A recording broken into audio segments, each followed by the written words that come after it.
बिना लड़ाई दुश्मन से निपटने के 8 उल्टे तरीके। दोस्तों, जीवन एक ऐसा युद्ध क्षेत्र है जहां हर दिन कोई न कोई नई लड़ाई हमारे सामने आती है। यह युद्ध सिर्फ तलवारों से नहीं लड़े जाते, यह युद्ध हमारे शब्दों, विचारों और धैर्य से भी लड़े जाते हैं। हर इंसान के जीवन में एक न एक ऐसा पल जरूर आता है जब उसे लगता है कि अब बहुत हो गया, अब मैं फट जाऊंगा, अब मैं चिल्ला दूंगा, अब मैं पलटवार करूंगा। लेकिन उस क्षण जो खुद को रोक लेता है, जो अपने गुस्से पर लगाम लगा लेता है, वही सच में जीवन का विजेता कहलाता है। आचार्य चाणक्य कहते हैं, जिसने स्वयं को जीत लिया उसने संसार को जीत लिया। दुश्मन को हराना मुश्किल नहीं, मुश्किल है अपने भीतर के उबाल को काबू में रखना, क्योंकि गुस्से में लिया गया हर निर्णय इंसान को वहीं गिरा देता है जहां से वह उठने की कोशिश कर रहा होता है। कभी आपने गौर किया है, जब कोई आपको नीचा दिखाने की कोशिश करता है, जब कोई आपकी प्रतिष्ठा पर वार करता है, तो वह असल में आपकी नहीं, अपनी नीचता का प्रमाण दे रहा होता है। लेकिन हम अक्सर गलती यही करते हैं कि उनके स्तर तक उतर जाते हैं। हम जवाब देना चाहते हैं, लड़ना चाहते हैं, साबित करना चाहते हैं कि मैं भी कुछ हूं। लेकिन चाणक्य की नीति कहती है, जिसे खुद को साबित करना पड़े वो अभी अधूरा है। जो पूरा है उसे किसी के सामने बोलने की जरूरत नहीं होती, उसका मौन ही उसका प्रमाण बन जाता है। जीवन में एक समय ऐसा भी आता है जब आपके अपने ही आपके विरोधी बन जाते हैं। वो लोग जिन पर आप भरोसा करते थे, जिनके लिए आपने अपने सपनों का त्याग किया, एक दिन वही आपके खिलाफ खड़े हो जाते हैं। यह क्षण सबसे कठिन होता है, क्योंकि यह सिर्फ दिल नहीं तोड़ता, आत्मा को भी झकझोर देता है।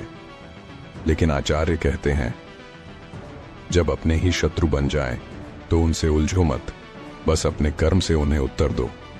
यही असली नीति है, उल्टा तरीका, जहां युद्ध बिना शोर के जीता जाता है, जहां शब्दों की जगह मौन बोलता है और तलवार की जगह कर्म प्रहार करता है।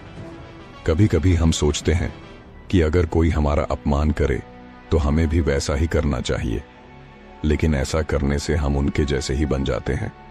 जिस इंसान को आप अपने स्तर से नीचे समझते हैं, अगर आप उसी की तरह व्यवहार करने लगें तो आप उसकी जीत को खुद सुनिश्चित कर देते हैं। सच्ची ताकत इस बात में नहीं कि आप कितने तेज बोलते हैं, बल्कि इस बात में है कि जब आपको बोलने का मौका मिले तब भी आप शांति को चुनते हैं। मौन रहकर जवाब देना हर किसी के बस की बात नहीं होती। आचार्य चाणक्य कहते हैं, मौन ही सबसे बड़ा अस्त्र है। यह वह बाण है जो बिना आवाज के हृदय को भेद देता है। जब आप चुप रहते हैं तो आपका मौन सामने वाले को उसके शब्दों में उलझा देता है। वह जितना बोलेगा उतना ही स्वयं की नासमझी उजागर करेगा, और आपकी शांति उसके भीतर की आग को और भड़काती जाती है। वह चाहता है कि आप कुछ कहें, झगड़ें, चीखें, लेकिन जब आप मुस्कुराकर चलते बनते हैं तो उसकी सबसे बड़ी हार उसी क्षण तय हो जाती है। जीवन में यह समझना बहुत जरूरी है कि हर जवाब बोलकर नहीं दिया जाता। कुछ जवाब चुप रहकर, कुछ सफल होकर और कुछ सिर्फ मौजूद रहकर दिए जाते हैं। आपकी मौजूदगी ही आपके शत्रु को परेशान करती है, क्योंकि उसे समझ नहीं आता कि आपने उसके सारे प्रहारों के बावजूद अपना संतुलन कैसे बनाए रखा। वह चाहता है कि आप टूटें, क्योंकि आपकी स्थिरता उसकी कमजोरी को उजागर करती है। इसलिए जो आपको तोड़ने की कोशिश करे उसे अपने मौन से तोड़ो, अपने संयम से हरा दो। एक बार किसी ने चाणक्य से पूछा, आचार्य, यदि कोई आपका अपमान करे तो क्या करना चाहिए? चाणक्य मुस्कुराए और बोले, यदि कीचड़ फेंकने वाला स्वयं गंदा हो तो क्या सूरज चमकना बंद कर देता है? यह वाक्य केवल जवाब नहीं, एक दर्शन है। सूरज इसीलिए नहीं चमकता कि सब उसकी प्रशंसा करें, वह इसलिए चमकता है क्योंकि उसका स्वभाव है प्रकाश देना। उसी तरह यदि कोई आपके ऊपर कीचड़ फेंकता है तो वह आपके नहीं, अपने हाथ गंदे करता है।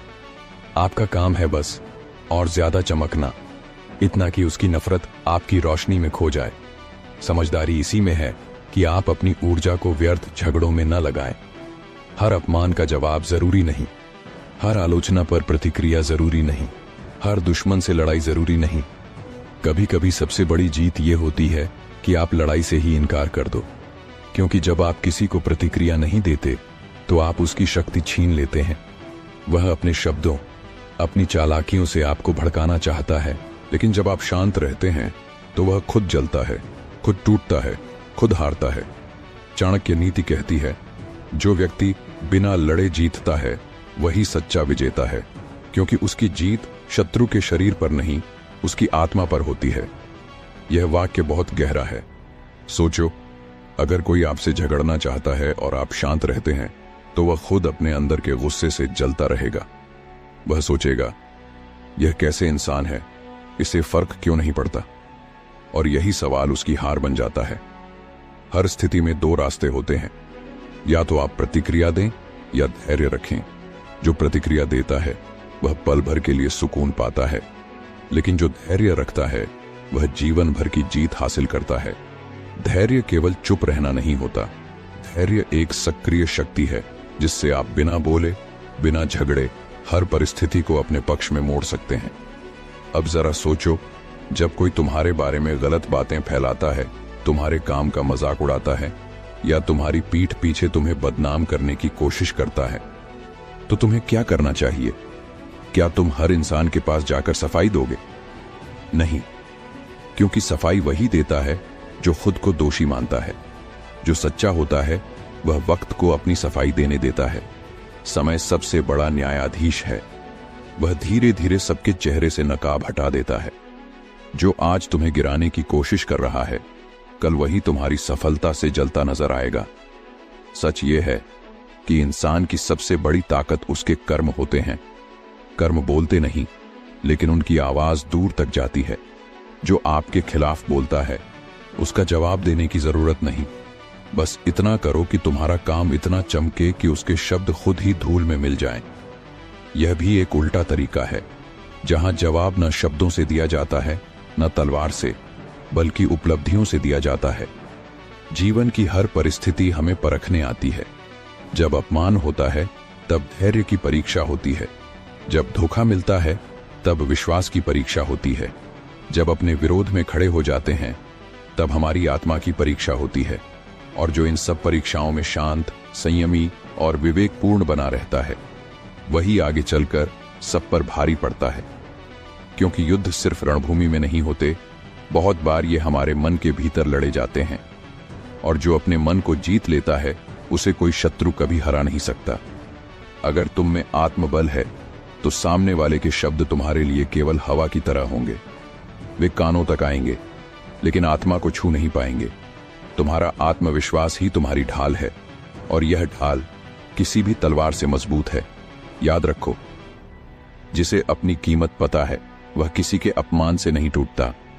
अपमान तभी असर करता है जब तुम खुद को छोटा महसूस करते हो, लेकिन जब तुम्हें अपने मूल्य का ज्ञान होता है तो कोई भी शब्द, कोई भी तंज, कोई भी हमला तुम्हें छू भी नहीं सकता।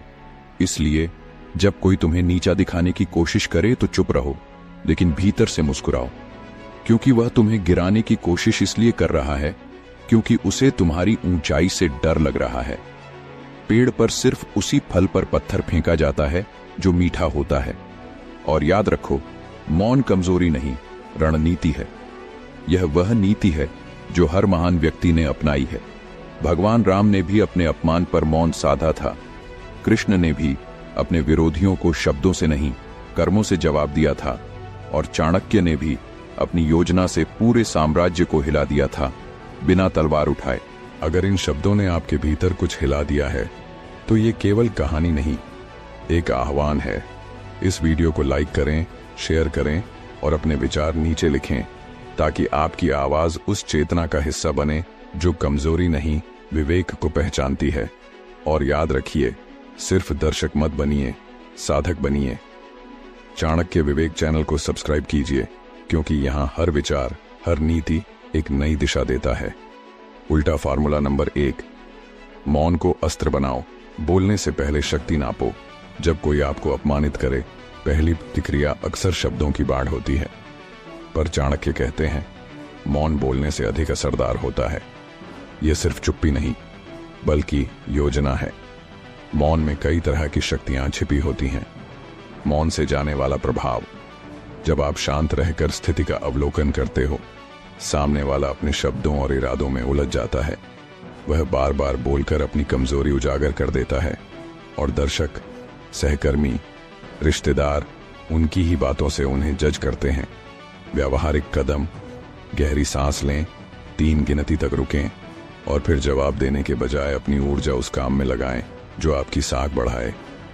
कथा उदाहरण, गांव का वह बुजुर्ग जो बिना कुछ कहे मूक होकर टहलता रहता था, उसकी शांति देखकर लोग पूछते थे, उसमें क्या बात है? उसकी प्रतिष्ठा बढ़ती गई। बदनाम करने वालों की बातें हवा हो गईं। रणनीति, मौन को अपनाने का लक्ष्य विरोधी को उत्तेजित करना है ताकि वह स्वयं अपनी गिरावट का कारण बने।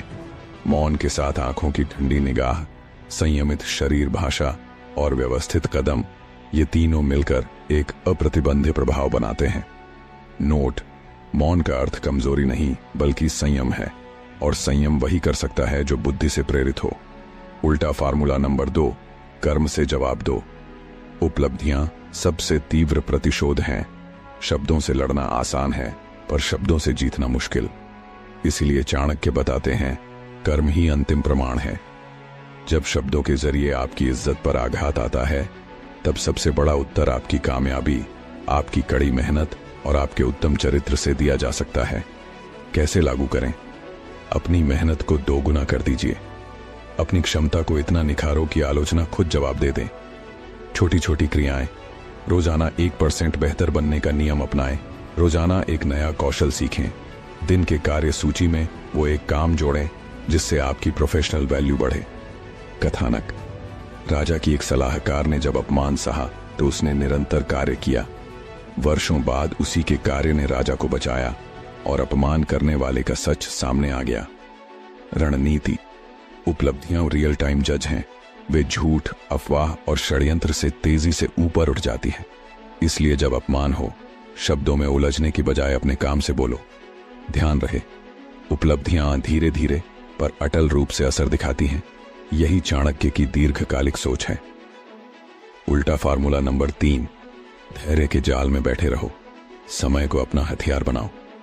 धैर्य केवल प्रतीक्षा नहीं, यह सक्रिय रणनीति है। चाणक्य का मानना था कि समय ही सबसे बड़ा न्यायाधीश है। जो व्यक्ति आज बदनाम करने की कोशिश करता है, वह कल खुद अपनी चालों का फंस जाएगा।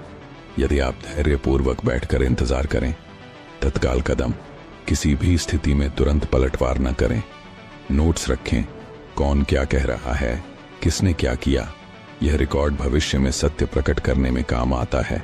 कहानी, एक व्यापारी पर झूठे आरोप लगे।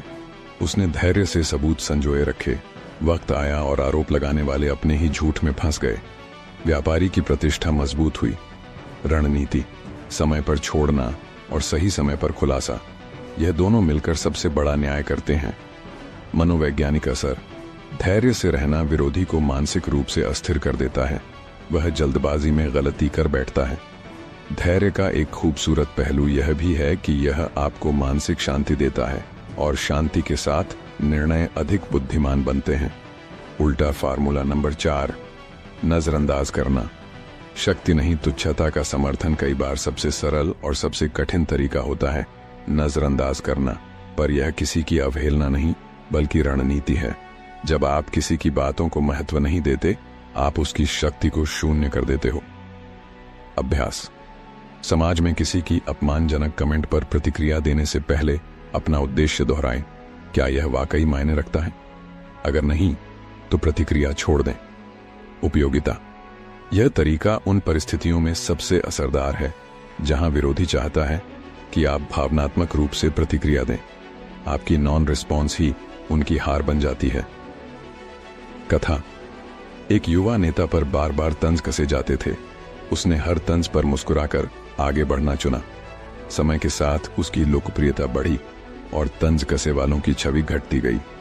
सावधानी, नजरअंदाज करने का अर्थ यह नहीं कि आप सब सह लें, बल्कि यह समझदारी है कि किस लड़ाई को अनदेखा करना है और किसका जवाब कर्म से देना है। नजरअंदाज करना विरोधी के लिए सबसे जहर भरा एहसास है, क्योंकि वह फर्क समझ नहीं पाता कि आप कमजोर हैं या आप सिद्धांत रखते हैं। उल्टा फार्मूला नंबर 5, सूचना और सत्य को इकट्ठा करो। छुपे हुए सच सामने आ जाएगा। कपटी चालों और षड्यंत्रों का सामना करने का सबसे बड़ा हथियार सही जानकारी है। चाणक्य ने हमेशा कहा, हर परिस्थिति का विश्लेषण करो, कारण जानो और फिर चाल चलो। सत्य की खोज और पुष्टि उस जाल की तरह है जिसमें कपटी फंसते हैं। व्यवहारिक कदम: किसी भी विवाद में तटस्थ सबूत इकट्ठा करें, दस्तावेज, संदेश, गवाह। उदाहरण: जब एक शिक्षक पर झूठे आरोप लगे तब उसने class record, assignment time stamp और गवाहों के बयान से अपनी पवित्रता साबित की। रणनीति: सत्य को समय पर और सही मंच पर रखें। अक्सर लोग तुरंत सामने आने वाले सत्य के डर से और अधिक झूठ बोलते हैं। इससे उनका दर्द बढ़ता है। महत्व: जानकारी